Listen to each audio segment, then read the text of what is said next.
오늘 토트넘에게는 좋지 않은 소식이 전해졌습니다. 그들의 핵심 수비수인 미키 반데벤이 다리 부상으로 일시적으로 경기에 출전하지 못하게 되었습니다. 이는 지난 시즌에 토트넘이 겪었던 상황과 유사하게 펼쳐지고 있는 것 같습니다.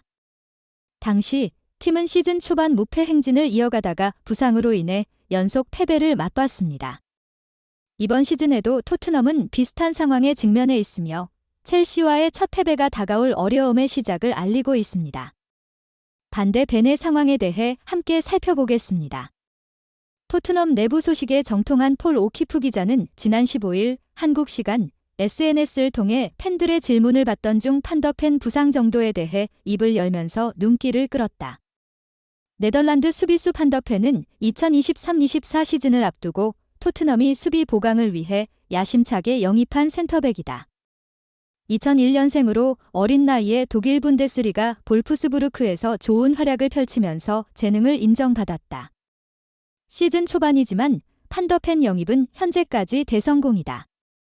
빠른 발과 뛰어난 패스 플레이를 바탕으로 판더펜은 토트넘 유니폼을 입자마자 핵심 수비수로 거듭나면서 지난 시즌 토트넘의 최대 약점이었던 수비 불안을 단번에 해소했다. 그러나 토트넘은 당분간 판더펜 없이 경기를 치러야 하면서 고심에 빠졌다. 판더펜은 지난 7일 2023-24 시즌 프리미어리그 11라운드 첼시전 때 오른쪽 허벅지 뒤쪽을 부여잡으며 통증을 호소해 전반전 도중 교체됐다. 햄스트링 부상이 유력해 보인 가운데 부상 정도가 경미하지 않은 것으로 확인되면서 토트넘을 한숨 쉬게 만들었다. 토트넘을 이끄는 안지 포스테코글루 감독은 판더펜 상태에 대해 판더펜의 햄스트링 부상은 상당히 심각했다. 아마 2024년이 돼야 복귀할 수 있을 것 같다라고 설명했다. 토트넘 팬들은 정확히 어떤 부상을 입었는데 회복까지 얼마나 시간이 필요한지 알기 위해 토트넘 소식을 잘 알고 있는 오키프 기자한테 질문을 했고 오키프 기자는 3단계 경계선인 2등급 부상으로 생각된다라고 설명했다. 햄스트링 부상을 정도에 따라 1에서 3등급으로 분류되는데 2등급인 경우엔 근육이 부분적으로 파열된 상태를 의미한다. 일반적으로 2등급 부상은 회복까지 최소 3주 정도 시간이 필요한 것으로 알려졌다. 3등급은 근육이 완전히 파열된 상태가 가장 심각한 수준이기에 선수 개개인마다 다르지만 회복에만 약 8주 정도 소요되는 것으로 알려졌다. 회복 후 그라운드에 투입될 만한 상태를 만드는 시간까지 고려하면 복권은 더욱 늦어질 수 있다. 판더펜의 부상은 3등급에 가까운 2등급 부상이기에 최소 한 달 이상 그라운드에서 볼 수 없다는 걸 의미한다.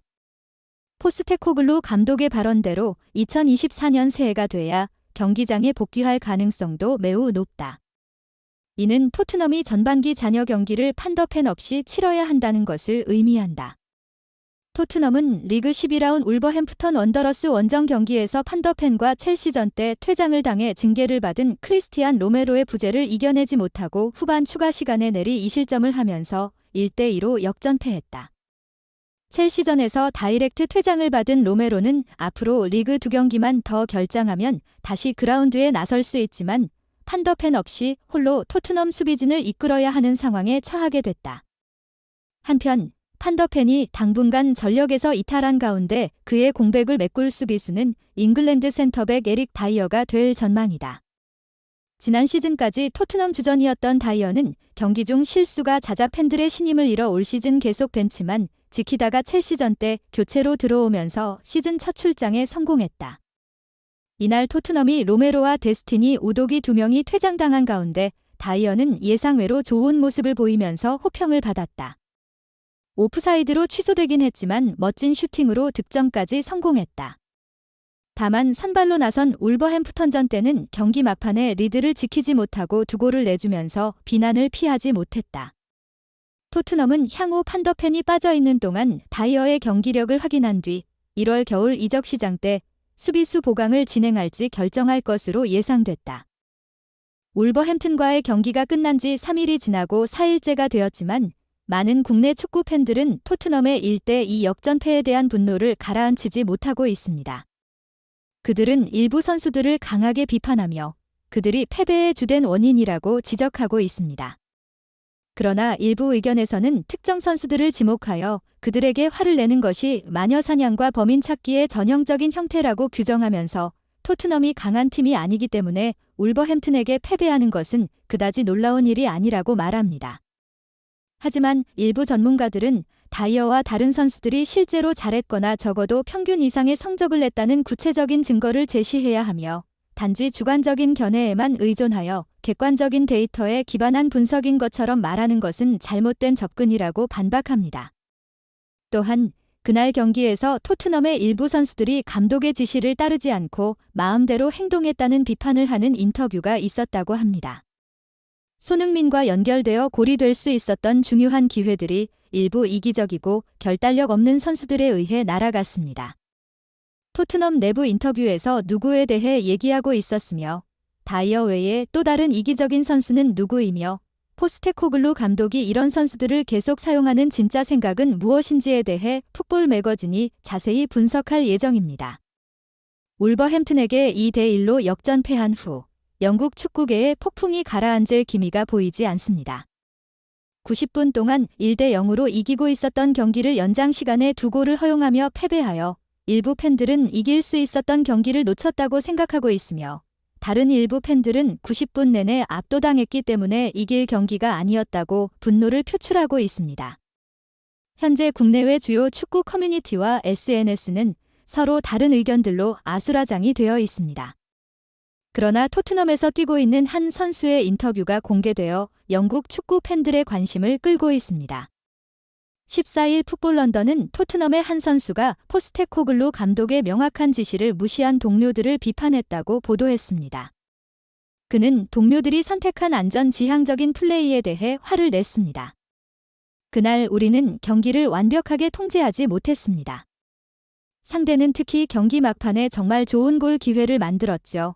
그는 인터뷰에서 말했습니다. 당신이 말한 것처럼 결과뿐만 아니라 성능도 중요한 요소이며 우리는 발전 과정에 있습니다. 어떤 부분이 선수들에게 가장 실망스러웠나요? 우리는 정말 좋은 시작을 했습니다. 공을 빠르게 잘 전달했고 빨리 득점했습니다. 그래서 우리는 당연히 3점을 딸 것이라고 생각한 것 같습니다. 그러나 그것은 올바른 태도가 아닙니다. 우리는 우리가 추구하는 방식으로 계속해서 플레이해야 했습니다. 우리는 더욱 압박을 강화하고 공격적으로 나가야 했는데 제 생각에는 우리가 너무 안전하게 했습니다. 나를 포함한 우리 모두가 안전 모드로 전환하여 첫 5분 동안 그렇게 플레이했고 그저 버티면 3점을 얻을 수 있다고 생각했습니다. 돌이켜보면 우리는 더 공격적으로 전진하고 압박해야 했습니다. 가장 아쉬운 부분이 그것입니다. 우리는 더 잘할 수 있었습니다. 이 인터뷰를 들은 일부 전문가들은 포스테코글루 감독과 브레넌 존슨의 말 사이에 일치하는 부분이 있다고 지적했습니다. 그들은 다이어를 중심으로 한 수비진이 상대의 공격에 겁을 먹고 물러섰고 공격진은 손흥민에게 패스하지 않아 중요한 기회를 놓쳤다고 비판했습니다. 이로 인해 팬들은 불편함을 느꼈습니다. 이것은 이 경기에서 쿨루세프스키의 공격 성능에 대한 분석입니다. 주목할 점은 쿨루세프스키가 17번의 볼 경합에서 단 2번만 성공했다는 것으로 이는 그가 울버햄튼의 수비진에게 압도당했다는 것을 보여줍니다. 전문가들은 또한 드리블 능력이 뛰어난 선수들이 새로운 리그의 두 번째 해에 어려움을 겪는 경향이 있다고 지적합니다. 이는 그들의 플레이 스타일이 상대팀에 의해 철저히 분석되기 때문입니다. 브라이튼의 미토마와 쿨루세프스키는 이에 대한 대표적인 예입니다.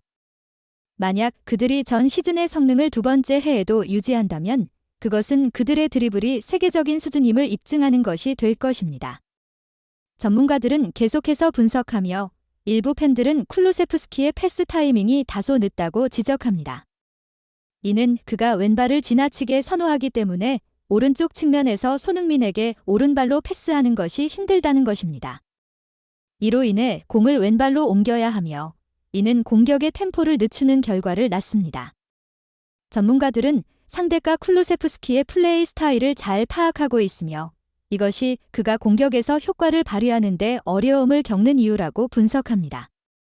이 분석을 들은 일부 팬들은 쿨루세프스키가 왜 오른쪽 윙어로 고정되어 있는지 이해할 수 없다며 포스테코글루 감독의 선수 기용 방식을 비판했습니다. 하지만 일부 전문가들은 포스테코글루가 토트넘에 부임했을 때 쿨루세프스키가 오른쪽 윙어로서 유일한 선수였으며 페리시치와 리차를리송은 두 쪽 날개에서 모두 뛸 수 있는 선수들이었다고 반박했습니다. 포스테코글루는 그들의 약한 공격력을 파악하고 750억을 들여 브레넌 존슨을 영입했으며 솔로몬도 영입했습니다. 그러나 솔로몬은 부상으로 많은 경기에 출전하지 못했고 브레넌도 합류 직후 허벅지 문제로 몇 경기를 뛰지 못했습니다. 이에 페리시치와 리차를리송도 부상을 당하면서 쿨루세프스키가 유일한 오른쪽 윙어로 남게 되었습니다. 일부 팬들은 상황을 이해하지만 쿨루세프스키의 문제가 심각하다고 생각합니다. 후반 막판 그가 손흥민에게 패스를 연결했습니다. 손흥민은 볼을 받아 전진했지만 울버햄튼의 3명의 수비수에게 가로막혔고 주변에 동료가 없었습니다. 손흥민의 슈팅이 상대의 블록에 막혔고 그 볼을 쿨루세프스키가 잡아 오른쪽으로 드리블하며 페널티 박스로 진입했습니다. 반대편에 있는 손흥민이 손을 들어 패스를 요청했지만 쿨루세프스키는 패스하지 않고 로셀소에게 볼을 넘겼습니다. 로셀소는 완전히 표시되지 않은 손흥민에게 원터치로 패스할 수 있었음에도 그대로 슛을 하여 기회를 날렸습니다. 일부 전문가들은 이것이 바로 브레넌 존슨이 지적한 것이라고 분석했습니다. 로셀소가 개인 기록을 개선하기 위해 득점을 시도하는 이기적이고 고려 없는 플레이라고 지적하며 쿨루세프스키의 왼발 선호 경향이 손흥민에게 패스가 가지 않는 원인이지만 포스테코글루는 너무 안전하게만 플레이하려 하고 위험을 감수하지 않는다고 말했습니다. 이러한 상황에 많은 팬들이 공감을 표했습니다. 토트넘의 울버햄튼전 패배에 많은 팬들이 분노를 표하며 포스테코글루를 비판했지만 경기 분석을 다시 본 후 그들은 문제가 선수들이 감독의 지시를 따르지 않고 손흥민에게 패스하지 않는 데 있다는 것을 깨달았습니다. 그들은 새롭게 합류한 브레넌 존슨이 이를 인식하고 비판한 것은 포스테코글루 감독과 토트넘 선수들도 이 문제를 잘 알고 있지만 다른 대안이 없어서 문제를 해결하려고 노력하고 있다는 것을 보여줍니다. 그들은 부상에서 돌아오는 선수들이 있거나 겨울 이적 시장에서 보강이 이루어지면 이 문제를 일으키는 선수들이 더 이상 팬들 앞에 나타나지 않을 것으로 기대하고 있습니다.